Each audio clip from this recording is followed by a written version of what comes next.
So going back to yesterday's topic, as you know, I do travel a lot and I go to a lot of places, but that don't mean that I have money to go to those places. Now, this is a little secret, kind of, that I tell friends and family, but I have never been super open about this topic. So when I travel, I actually use my camera to pay for literally everything.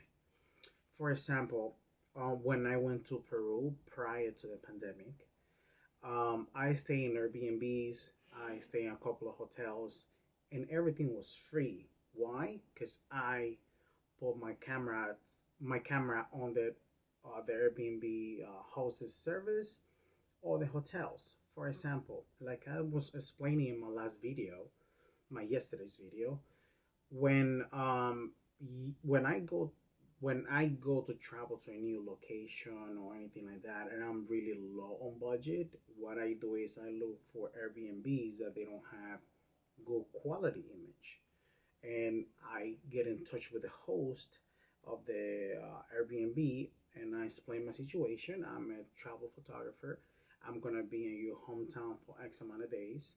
I was wondering for you if we can exchange or trade uh, some of my photos of your place in order for me to stay 1 or 2 nights in your place. 75% of the time, if your speech to the host is good, you're gonna get the place. One, the place is empty. Two, they're getting free photos of really professional photos for their Airbnb page, which in some cases they mean a lot. So I create a long time ago a way for me to travel and not make it really expensive for myself. That was one way, the Airbnb, and that one has been the most successful way for me to travel. Out of all the Airbnbs that I have contacted, I think only three have said no to me. It was one in Mexico, one in Ecuador, and I think one in Paris. They say no to me.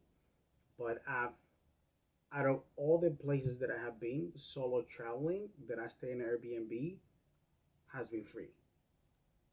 I have not paid anything. I have stayed in places for 3 days, 4 days. I don't pay. I just take a lot of photos. I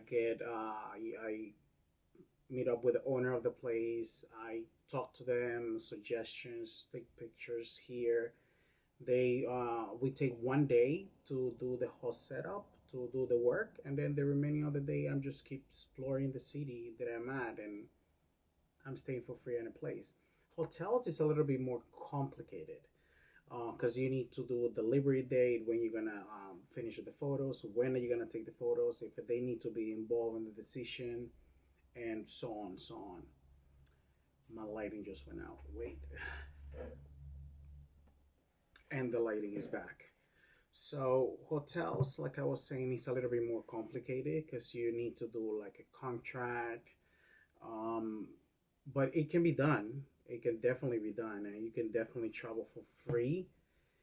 You can definitely go to places and stay for free as long as you know what to say to them and what you can offer is the key thing right here. Um, Hotels, like I was saying, is a little bit more complicated because of the contracts, and you need to draw a line of how many photos or videos you are doing for them, because it can get complicated sometimes. You should get that from the beginning of the whole conversation. I would like to stay. I would like to trade for you my services. If I can stay for free 3 nights, I can deliver 10 photos for you for your hotel, Instagram, or for your website. Make sure that you put that on paper, because at the end of the day, you don't want to check out and then they say, "Oh no, you still need to pay for this. You need to pay for, I don't know, water that you had in the hotel room." Make sure that you put everything included when it comes out to hotels, because it can get a little bit complicated. When it comes out to restaurants, I normally, when I travel, I don't ask for free food or anything like that. I actually, restaurants, I do ask for money.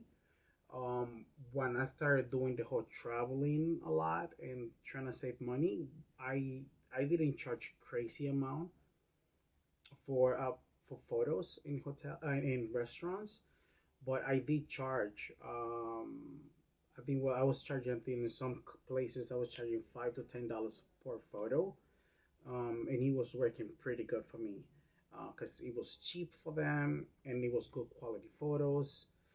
Some other places actually pay me to take the photos, but they also offer me free meals. And oh, when you come back to our town, please come by. The food's gonna be on us. Normally, I don't travel more than 2 times to the same place, so unfortunately, I have never been to those places again. But it's really good when you can show what you can do to other people and they can recommend you to somebody else, which it happened when I went to Japan. I was in one part of Japan and I went to take pictures to a restaurant.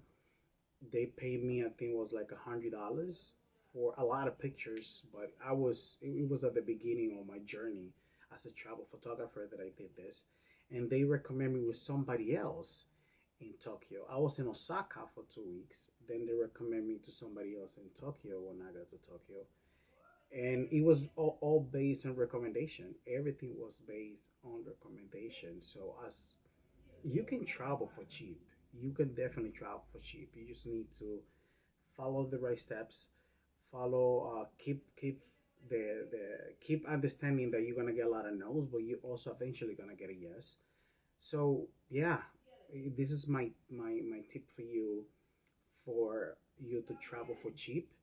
And yeah, I hope you guys can get this, can use this video and help you in another way, in one way or another, in your traveling future, cheap traveling destinations.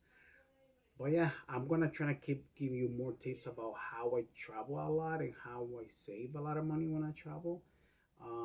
Let me see how I'm gonna manage to do the blogs and this type of videos and the Learning Tuesday, but I'm gonna try and do that. But I have to answer to this question because a lot of people ask me how I get so much money to travel. Actually, I don't. So I hope that this video was helpful. And yeah, see you guys in the next one. Bye.